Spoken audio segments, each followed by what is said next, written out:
Yo, what's up, Breaker fans? This is Raphael from C Manga, and I'm here to give you another review of the Breaker New Waves Chapter 104. And today's chapter is actually quite interesting. Well, to be honest, I'm going to be honest right now. I didn't enjoy it as much as I did last one, but the aspect of this chapter was very interesting because it kind of delves into Dokhengrang's character. And personally, I didn't really think he was that interesting or really cared for him because I just thought he was going to be another SGC captain that would most likely we won't see again after this fight. But there was a very long backstory for him in this chapter. Uh, the chapter was actually quite funny how it started because it begins how the last chapter ends with the Western White Star or Ryuha flying through the double doors that Shi-Woon punched him in through, and everyone's like, "What the flip? Like, what's going on?" Chun-Woo, the other SUC captain, she's standing on the rooftop, like thinking, "How the flip was he beaten?" It's like it couldn't have been that kid. Jae-Il is like, "How the flip was he able to do this?" It's like even if he was caught off guard, like how could he do this to the Western White Star? And he also tries to like console Shi-Woon. He was like, what's happening? How did you? And then after it's like he gets interrupted because Shi-Woon did the same thing he did to Jin-Lee, swung his fist back, and then after he's going mad like, "What are you doing, Shi-Woon? Calm down." And it's like, "Are you crazy?" And then he didn't realize that Shi-Woon's followed that punch up with a roundhouse kick, and he's kicked him straight cleanly in his face and sent him flying down the hallway and knocked him out. So yeah, I think it was -7 creep. I was talking to before was wondering if Shi-Woon was gonna go wild and attack everyone, and it seems like he is at that point now. He's turned into the beast part of the technique, and he doesn't seem to acknowledge who friend or foe is, as Dokhengrang mentioned as well. He can't distinguish who's his friend and who's his enemy. So yeah, Dokhengrang is pretty much said it's too dangerous to fight him inside, so he's fled outside to an open space, and Shi-Woon's followed him outside, to deal with him. And then he's saying that he'll use the I actually can't remember what it was called. What was it called again? Extreme Plateau. That was it. Yeah, the technique I was wondering about last time. It's like he says he's going to use that. So then we go into a backstory now of Dokhengrang when he was younger and had hair compared to how he is now when he's bald. So he has a master, and his master's basically saying that he can no longer train him now, and he's begging him to like, "Don't disown me. I've been training under you for 6 years. I don't really care what it is. What's gonna happen? I'll follow you to jail. I'll even follow you to hell if this is the reason you're tossing me aside."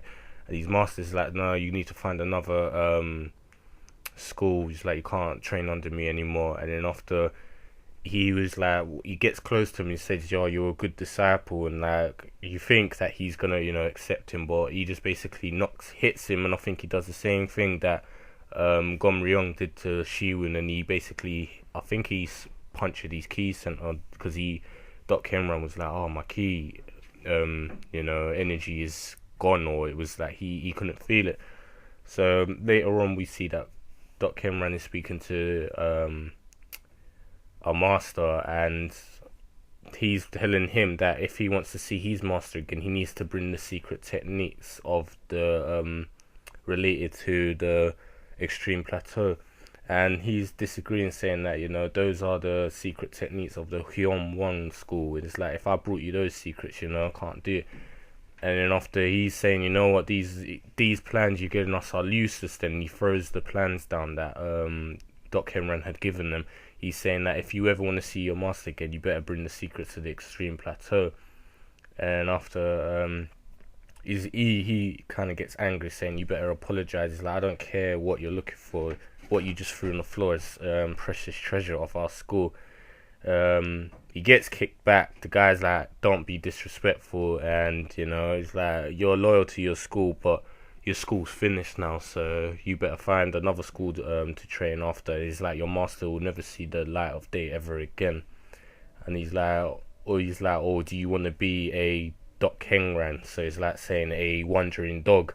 That's what we find out what Dokhengrang means, like a wandering dog, or translated as a lonely traveler. So that's what he's called himself, and he's like, fine. He's like, I'm not gonna join another school. I'll be that instead. So we see that he's I think it was like a few years later, or maybe a few months, whatever. We're not really sure, that he's trained himself up. He looks pretty much how he looks currently in the current story right now. He's bald, and he's ripped, he's he's big, and he's gone to challenge this guy called Lee Sang-hong, and he's from the Iron Strike School, and he's like, you aware who I am? It's like, just because I got beat up by the Nine Arts, don't think you can take me lightly. And he's like, oh, he's like, you got stomped, like, aren't you Kwang Ji, what's it, Ji Rong? He's like, yeah, I am. He's like, if you want to take me on, let's go outside. He's like, you might die though. And then as they go outside, well, we see that guy pretty much is dead.